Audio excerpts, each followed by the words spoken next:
दोस्तों, आपके मन में कभी न कभी तो ये विचार जरूर आया होगा कि आजकल के लोग अपना जीवन कैसे बिता रहे हैं और कुछ लोगों को तो परिवार से दूर जाना पड़ता है और कुछ तो ऐसे भी लोग होते हैं जो अपनों से दूर रहना पसंद करते हैं और वो अपने काम को बड़े ही मेहनत और लगन से करते हैं। और यदि आप उनको देखेंगे, उनके बारे में जानेंगे, तो आपको उनके अंदर कुछ न कुछ टैलेंट अवश्य दिखेगा, जिससे वो सफल अवश्य होंगे और वो अपने जीवन में बहुत कुछ हासिल करेंगे। और यदि यहीं पर देखा जाए कि कोई दूसरे व्यक्ति को यदि उनके अपनों से कुछ दिनों के लिए दूर कर दिया जाए, तो उन्हें ऐसा लगने लगता है कि मानो वो ऐसी कष्ट में पड़ गए हों, वो ऐसे अंधकार में हो कि मानो उनके पास कुछ भी नहीं है, मानो उनका पूरा जीवन अंधकार में बीता हो। और ऐसे ही लोग इस जिंदगी में हमेशा भाग दौड़ में लगे रहते हैं, वो हमेशा परेशान रहते हैं। कभी तो वो एक अच्छी नौकरी के लिए, तो कभी वो एक अच्छा जीवन जीने के लिए।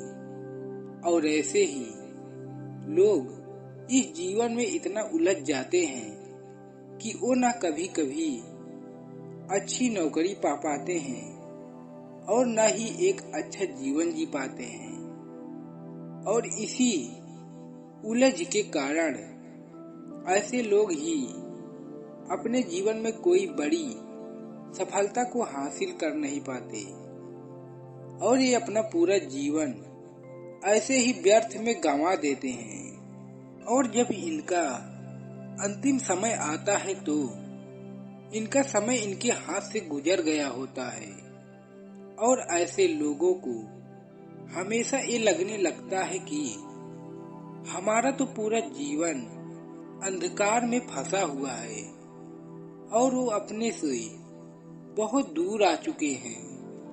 तब वो सब ऐसा सोचने लगते हैं कि काश मैंने भी उन समय का सही उपयोग किया होता, तो शायद हमें ऐसा जीवन न बिताना पड़ता, हमें आज इस अंधकार में न आना पड़ता। लेकिन एकांत में रहना एक कला है और जो इस कला को सीख गया वह अपने जीवन में बड़ी सी बड़ी सफलताओं को हासिल कर सकता है। और वह हमें इस कला को सीखना भी आवश्यक है। और इसका मतलब ये भी नहीं होता कि हम हमेशा अपनों से दूर हो जाएं और हम हमेशा अकेला ही रहें, ऐसा बिल्कुल भी नहीं है। तो दोस्तों, आज की ये जो कहानी है हमें यही सिखाने वाली है कि हम अकेला कैसे हम अपनों से दूर रहकर अपने बारे में जान सकते हैं और हम अपनों की नजरों में अपना सम्मान बढ़ा सकते हैं। और हम अपने जीवन में अकेला रहकर कैसे अच्छे अच्छे विचार अपने मन में ला सकते हैं। तो दोस्तों, आज की कहानी को चलो शुरू करते हैं। यदि आप हमारे चैनल पर नए हैं तो चैनल को सब्सक्राइब और घंटी बटन को जरूर दबा दीजिएगा। तो चलो शुरू करते हैं।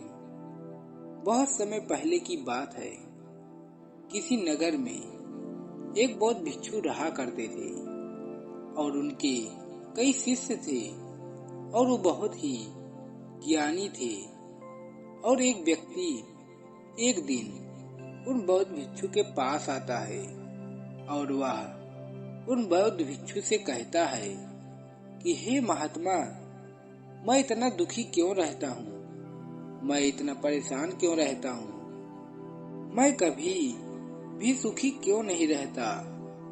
ये सब बातें सुनकर वो बौद्ध भिक्षु मुस्कुराने लगते हैं और वो बौद्ध भिक्षु उस व्यक्ति से कहते हैं कि हमारे दुख का कारण कोई और नहीं होता, हम एक दूसरे चीजों से इतना जुड़ जाते हैं, इतना पास रहने लगते हैं कि जब हम कभी उन चीजों से दूर जाना चाहते हैं तो हम उस चीज से दूर रहना नहीं चाहते, हम उससे दूर होना नहीं चाहते। यदि हम उससे दूर हो जाते हैं तो मानो हमें ऐसे लगने लगता है कि जैसे हम किसी अंधकार में फंस गए हों, कि हमारे जीवन में अब कुछ भी नहीं है, हमारा जीवन जीना मानो व्यर्थ हो गया हो और हम इन्हीं सब चीजों के कारण दुखी हो जाते हैं। और वो व्यक्ति उन बौद्ध भिक्षु की ये सारी बातें सुनकर उनको प्रणाम करके वहां से चला जाता है और वो ये सोचने लगता है कि मानो वो बौद्ध भिक्षु उसे उसकी समस्या का हल बता दिए हैं। और वो ठीक कुछ महीनों बाद वह व्यक्ति फिर से उन बौद्ध भिक्षु के पास आता है और वह व्यक्ति इस बार और भी ज्यादा दुखी होता है।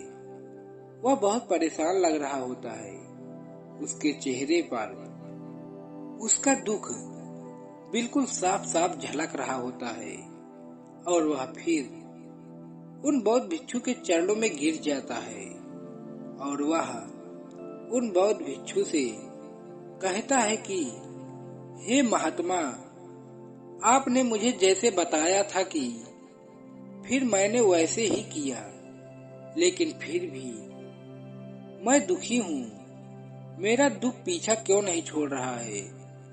दुख ने तो हमारा पीछा ही नहीं छोड़ रहा।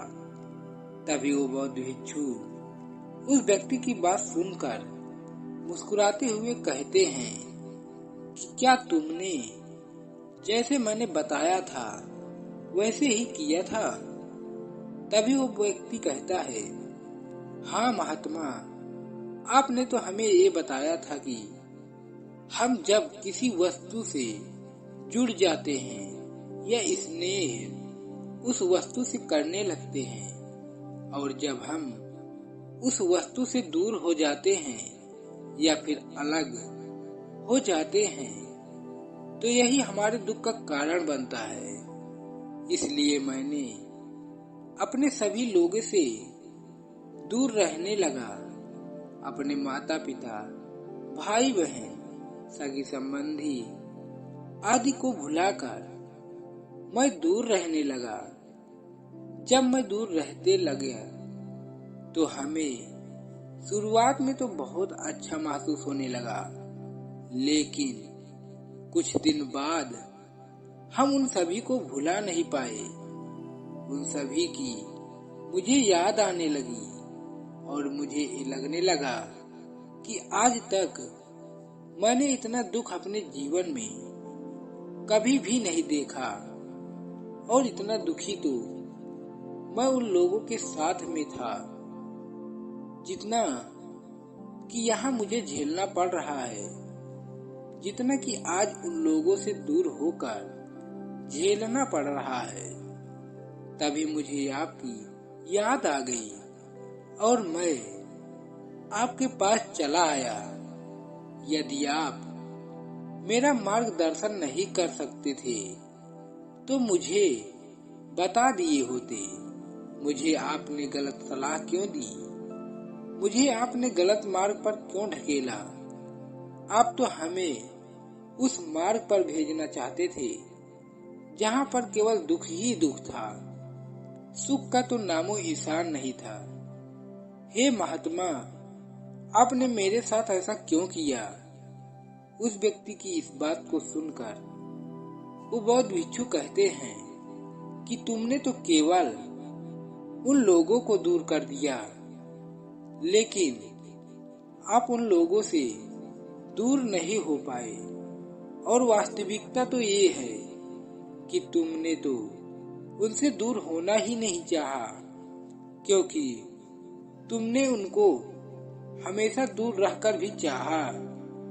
तभी वह व्यक्ति उन बौद्ध भिक्षु की ये बात सुनकर कहता है कि हे महात्मा, मैंने तो उनसे दूर होकर रहा, उनको त्याग दिया, और मैंने इतना दिन उन लोगों से दूर भी रहा, उनके पास भी तो मैं इतने दिनों से नहीं गया। तभी वो बौद्ध भिक्षु उस व्यक्ति की बात सुनकर कहते हैं कि जो हमें सुख देता है वो भी हमारे अंदर ही होता है, और जो हमें दुख देता है वो भी हमारे अंदर ही होता है। जैसे कि तुमने कहा कि तुम अपने घर परिवार, अपने सगे संबंधी को छोड़ दिए, लेकिन आपने तो बिल्कुल भी वैसा नहीं किया था।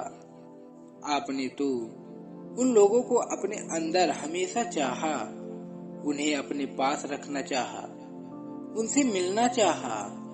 तो आप ये कैसे कह सकते हो कि आपने उन सबको अपनों से दूर कर दिया?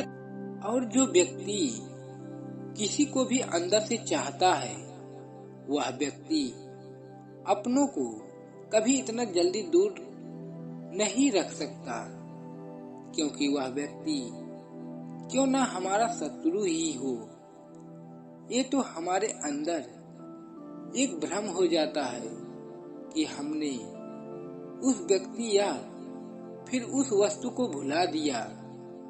लेकिन तुमने तो उन सभी व्यक्ति को मन में लेकर गए थे, और जो व्यक्ति अपने मन में किसी को बैठा लेता है या फिर उसे चाहने लगता है, तो उसको भुलाना इतना आसान भी नहीं होता। और हम उस वस्तु से इतना जुड़ जाते हैं कि हम उसे दूर होने का नाम ही नहीं लेते, और इसी कारण वह हमें इतना दुख पहुंचाती है कि हमारा मन निराश हो जाता है, और हम उसी दुख और चिंता में इतना पड़ जाते हैं कि हमारा मन धीरे धीरे अशांत भी रहना शुरू कर देता है। वह उसी समय हमारे इस हालातों के क्षण को फायदा उठाने लगता है। वह हमें धीरे धीरे अपने मार्ग से भटकाने लगता है, और हमारा उसी दिन से बुरा समय भी शुरू हो जाता है, जैसा कि तुम इस समय महसूस कर रहे हो। फिर वह व्यक्ति कहता है कि हे महात्मा, यदि हम चीजों से दूर रहें तो भी दुख उठाना पड़ रहा है, और यदि हम चीजों के पास या जुड़े रहे हो तो भी हमें दुख उठाना पड़ रहा है। तो ऐसे में मैं क्या करूं? अब आप ही मुझे बताएं, क्या मैं इस जीवन को जीना छोड़ दूं? तभी वो बौद्ध भिक्षु कहते हैं कि जैसा तुम कह रहे हो कि हमें हमेशा दुख ही उठाना पड़ता है, वह बिल्कुल सत्य है। हमें अपने इस जीवन में दुख और सुख को तो उठाना ही पड़ता है। हमें कभी सुख तो कभी दुख मिलता है, और यह प्रक्रिया हमेशा चलती रहती है। ये सुख और दुख एक ही सिक्के के दो पहलू हैं। हमारे जीवन में तो कभी सुख आता है तो कभी दुख आता है। और फिर वो भिक्षु कहते हैं, इस संसार में जो भी मनुष्य जन्म लिया है, वह व्यक्ति दुख और सुख दोनों को भोगता है। यही जीवन का सत्य भी है, क्योंकि बिना जीवन में दुख के आए हम सुख का एहसास भी नहीं कर सकते, और यहीं पर बिना सुख के आए हम अपने जीवन में दुख का भी एहसास नहीं कर सकते। इसीलिए इस संसार में जो भी प्राणी जन्म लिया है, उसे दुख और सुख तो भोगना ही पड़ेगा। तो दोस्तों, हमें विश्वास है कि आज की ये वीडियो आप लोगों को जरूर पसंद आई होगी। तो वीडियो को लाइक और अपने दोस्तों के साथ शेयर जरूर करिएगा और हमें ऐसे ही सपोर्ट करने के लिए हमारे चैनल को सब्सक्राइब और घंटी बटन को जरूर दबा दीजिएगा। तो चलो मिलते हैं ऐसी ही एक और वीडियो में। तब तक के लिए अपना ख्याल रखें। धन्यवाद।